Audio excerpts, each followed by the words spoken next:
বিজেপিতে থেকে দুর্নীতির বিরুদ্ধে লড়াই করা যায় না। বিচারপতি অভিজিৎ গাঙ্গুলির বিরুদ্ধে সায়ন ব্যানার্জি, এটাকে কিভাবে দেখছেন?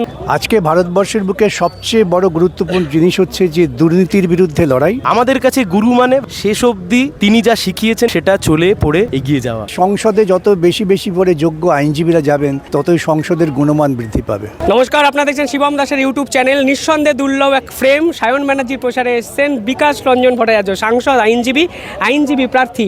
বিকাশবাবুকে প্রথম প্রশ্ন করি, অনুজ প্রার্থী কিভাবে দেখেন? আইনজীবী প্রচারে এসেছেন, কি এক্সট্রা অন্যরকম ভালো লাগে? সায়ন একজন অত্যন্ত সম্ভাবনাময় প্রার্থী, সুবক্তা, সম্ভাবনাময় উকিল।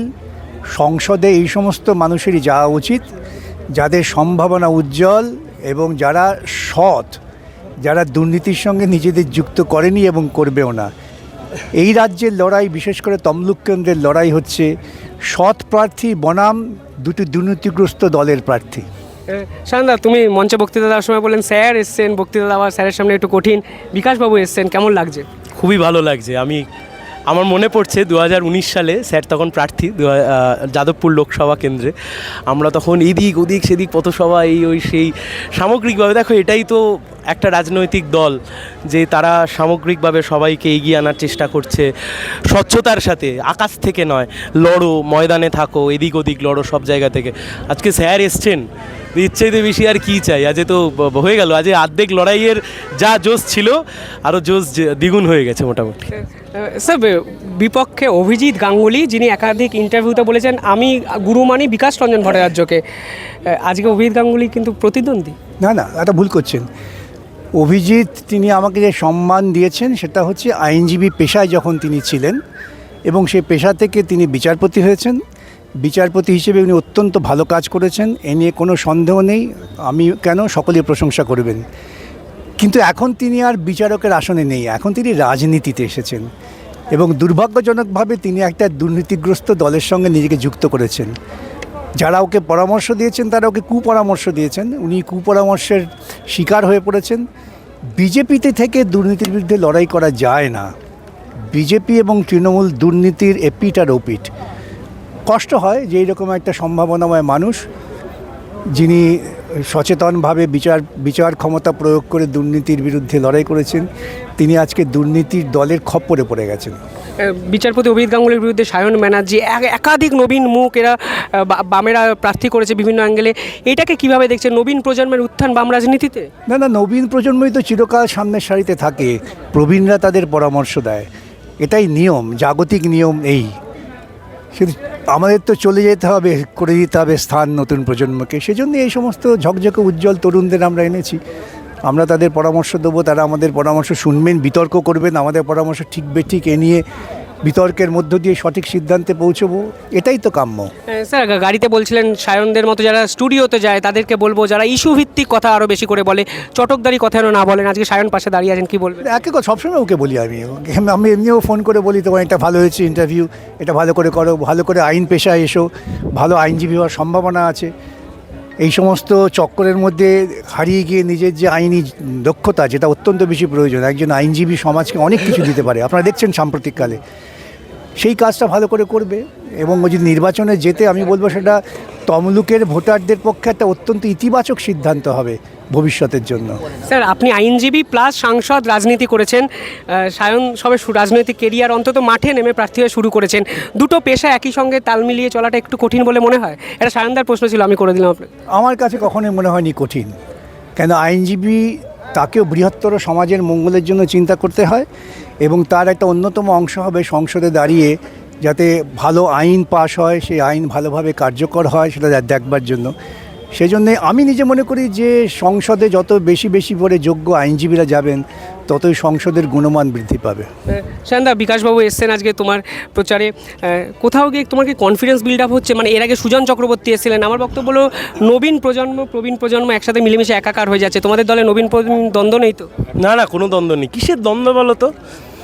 এই নির্বাচনে আমার ধারণা সর্বকনিষ্ঠ প্রার্থী সৃজন আর আমি মনে হয় 2-1 মাসের ছোট বড় হবে, একই রকমের ব্যাপার স্যাপার। এই নির্বাচনে সুজন চক্রবর্তী লড়ছেন, মোহাম্মদ সেলিম লড়ছেন, যারা একসময় লোকসভায় ছিলেন, আইনসভায় ছিলেন, তারা লড়াই করছেন। আবার আমাদের মতো নিউ জেনারেশন থেকে প্রার্থী করা হয়েছে, মানুষের সামনে রাখা হয়েছে যে তোমরা লড়ো, তোমরা পার্টির কথা বলো, বিকল্প যে রাজনীতির কথা, রুটি রুজি কর্মসংস্থানের কথা আমরা বলছি, তার কথা বলো। ফলত কনফিডেন্সের জায়গা তো অবশ্যই, আমি তোমাকে তো আবার বললাম এবং আমি তোমাকে আবার বলছি, যে বা যাকে গুরু মানে, আমাদের কাছে গুরু মানে ভাই শেষ অবধি তিনি যা শিখিয়েছেন, বুঝিয়েছেন, পড়িয়েছেন, সেটা চলে পড়ে এগিয়ে যাওয়া, মাঝপথে বিপথে চালিত হয়ে যাওয়া নয়। বিকাশবাবুর সঙ্গে আমরা একটা মিশি, রাগতে দেখিনি, একদম কুল কাম একজন একটা মানুষ। তুমি বিকাশবাবু থেকে কী কী শিখেছো? আমি সেটা হচ্ছে খুব এটা অন্য কথা। স্যারকে যখন মামলা করতে দেখবে, বিশাল চাপের মামলা, আমরা নিজে দাঁড়িয়ে দেখেছি, ঠান্ডা কুলভাবে পাশে সব্যসাচীরা দেখছি, এই কাগজ এদিকে ছুঁড়ে দিয়ে ওইটা দাও জুনিয়রদেরকে মানে প্রায় ছুঁড়ে পুঁতে মেরে দিতে পারলে, স্যার এরকম করে না, দাঁড়াও, মানে একদম পুরো ঠান্ডা মাথা, মানে শীতল মাথায় রেখে জাজকে কিভাবে কনভিন্স করতে হয় ইত্যাদি ইত্যাদি ইত্যাদি সমগ্র এগুলো তো শেখার। দেখো এগুলো তো জানবার, এবং আমি তোমাকে বলছি অনেক রাজ্যের মানুষ জানেন না, আমাকে কিন্তু হাইকোর্টে গোটা রাজ্যের মানুষের সামনে যে মামলা আইনজীবী হিসেবে নয়, মামলাকারী হিসেবে চিনিয়েছিলেন, সেটা কিন্তু স্যারের করা মামলা।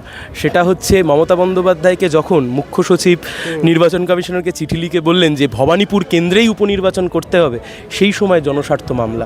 ফলত এনারাই তো আমাদেরকে তৈরি করেছেন, কিন্তু আমরা কেউ আকাশ থেকে পড়িনি ভাই।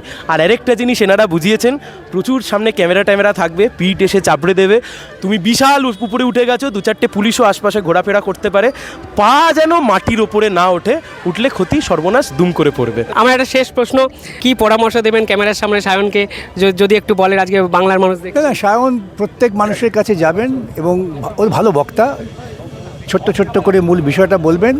আজকে ভারতবর্ষের বুকে সবচেয়ে বড় গুরুত্বপূর্ণ জিনিস হচ্ছে যে দুর্নীতির বিরুদ্ধে লড়াই, এবং যে দুর্নীতিটা প্রশাসনিকভাবে নিয়ন্ত্রিত হচ্ছে তার বিরুদ্ধে লড়াই, আর শিক্ষার প্রসার। তৃণমূল এবং মোদি উভয়ই শিক্ষাকে সংকুচিত করতে চাইছে, ওরা মানুষকে আলো থেকে অন্ধকারে নিয়ে যেতে চাইছে। আমাদের বার্তা হবে আলো থেকে অন্ধকারে যাওয়া, তমস মা জ্যোতির্গময়, উল্টো দিকে নয়। অবশ্যই সায়নদা শুনবে স্যারের এই অবশ্যই, এবং আমি একটা দৃশ্য যদি ভিজুয়ালাইজ করো, আমি স্যারকে একটাই কথা বলবো যে স্যার তো এই শেষ 3-4 বছর ধরে এই লড়াইটা শুধু নয়, অনেকে নিয়োগ দুর্নীতির মামলা 2-3 বছর জেনেছেন, কিন্তু মামলা তো অনেক পুরনো, লড়াই তো আরও অনেক পুরানো।